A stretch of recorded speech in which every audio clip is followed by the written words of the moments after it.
it's been a long fight. It's been a long fight, and I just had to have a warrior spirit, and that's all. So I'm just coming off a 2-2 day with our picks yesterday.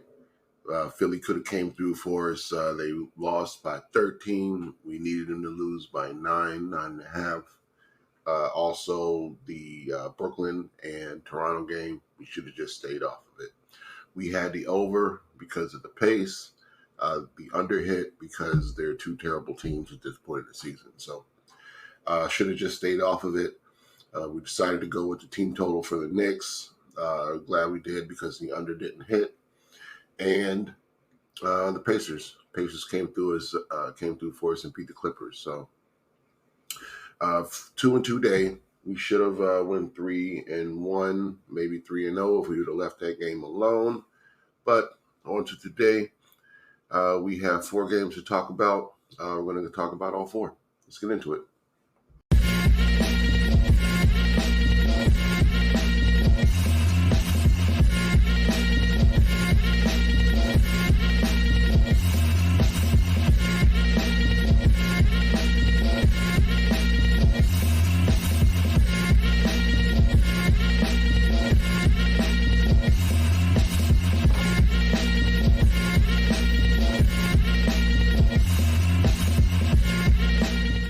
What's up, everybody? Crash here. Welcome back to Crash Against the Spread, where we talk about sports from a betting perspective. It is Tuesday, March 26th. Only 4 games on the NBA card. I'm going to go over a little bit about each of them real quick. The first game is the Lakers and the Bucks. That's the 7:30 TNT game, 7:30 Eastern. I like the Lakers in this game. I think the Bucks are heavy favorites just because LeBron is doubtful, and that number started at 5. I think is getting too high now. I think it might be even too high by the time the game starts. I think we might see some more movement. This team without LeBron is 5-4, so it's not like they can't win, and it's not like they can't cover a 9-point spread either. It's just a situation where I think there's an overreaction because he's sitting. So everybody who's on the injury report for Milwaukee is probable, except for Beauchamp, and he's been on the injury report for a while. But Green probable, Middleton probable, Giannis probable. On the other side, James doubtful, Russell probable, Davis probable. So we still should see a fairly healthy starting lineup from each team. And these are teams that could and have met in the playoffs before. So I think they'll both get up and play a good game. So I'm going to lean on the Lakers to keep it closer than 9 by the end of the game. Warriors at the Heat. Heat are home underdogs, +2.5. I actually see a +2 and a +1.5, so this number is kind of all over the place. Total is at 217. We generally like unders in Heat games. Last time we bet one of our teams against the Warriors in under, it went over. It was at Knicks and Warriors game, and I said the Knicks played the Warriors style of basketball and beat them. I think the Heat are kind of in a similar mode where they can kind of play with anybody the way they want to play and kind of keep them close. Not always, of course, the case, but they do have revenge from earlier in this season.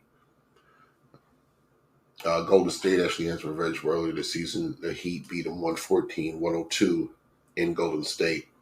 Now we're in Miami. Golden State is 10-4 after a loss, though, in their last 14 games. So I believe their last game was a loss to the Timberwolves in Minnesota.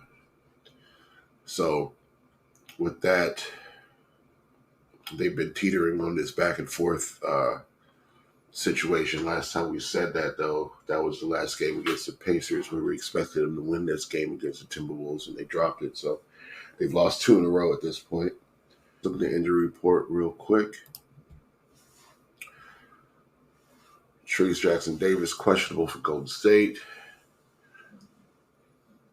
Duncan Robinson still out. Jaime Jaquez questionable.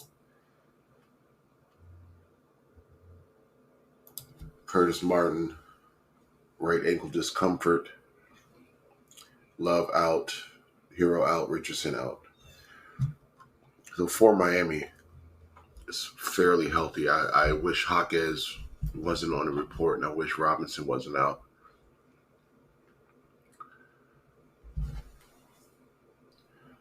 But I do at 217.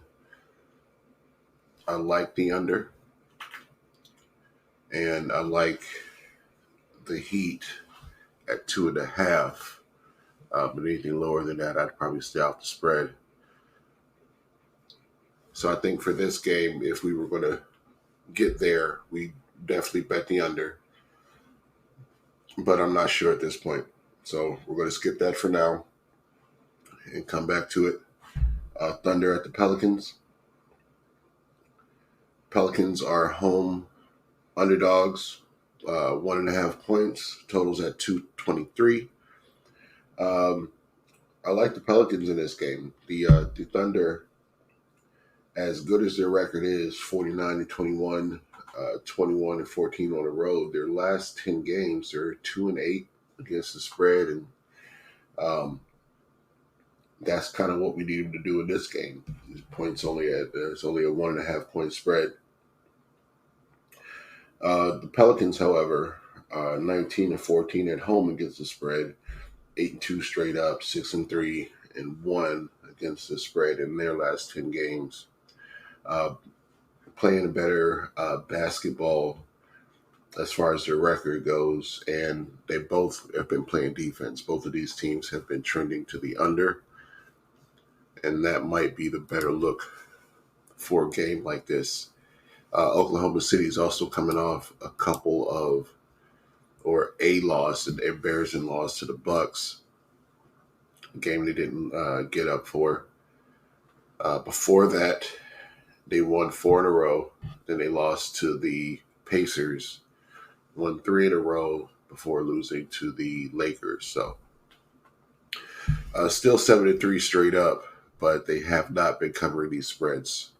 A lot higher than the number we're getting right now. Let's look at the Pelicans. Pelicans, looks like they've actually had a little bit of an easier competition in their last 10 games, though. So for this game, I'm actually going to lean towards the under. They're both 3-7 to the under in their last 10 games. So that's the side I'm going to lead to. I like the Pelicans at home, but they have played an easier schedule than the Oklahoma City Thunder have in their last 10 games. So hope that doesn't translate to a Thunder blowout. Last game up is the Mavs and the Kings. That's also on TNT at 10. Both teams are on a back-to-back. The Mavs beat the Jazz last night, and the Kings beat the 76ers last night. So Mavs 22-12 against the spread on the road. Kings are only 14-20 against the spread at home. So we would be on the Mavs just because that's more their spot. The Kings, that's why I faded the Kings last night, is because we were getting a whole 10 points when their record at home isn't that good against the spread. So tonight on a back-to-back, though, against his Mavs team who's fully healthy. Let's double-check that, make sure nobody's sitting on this back-to-back. Yeah, this Mavs team is fully healthy with Gafford at the center.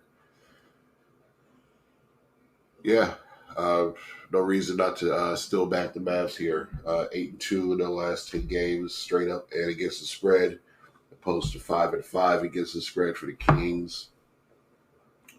Yeah, we're on the Mavs at plus plus 1.5. We also can look at the money line to see if there's got minus 102 there.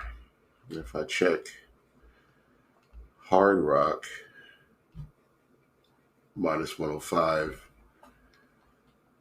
So it kind of just depends on where you're able to get it. No plus money anywhere, but the value would be on the Mavs. So that's the side we're going to lean to. The picks for this video, if I had to make a pick in each game, would be the Lakers plus the 9. It would be the under 217 in the Heat game. It would be the under 223 in the Pelicans game. We're also leaning Heat and leaning Pelicans. And it would be the Mavs minus the 1.5 or on the money line against the Kings. So those are going to be the 4. Lock those in. Let's get this money, and we will see you back tomorrow for some more NBA talk. God, we should walk away from this. Hold on. If I were to do this, if I even could do it, I'd need a guarantee. How do I know you can deliver? You don't. But I can. So, do you want to take a leap of faith? Or become an old man filled with regret?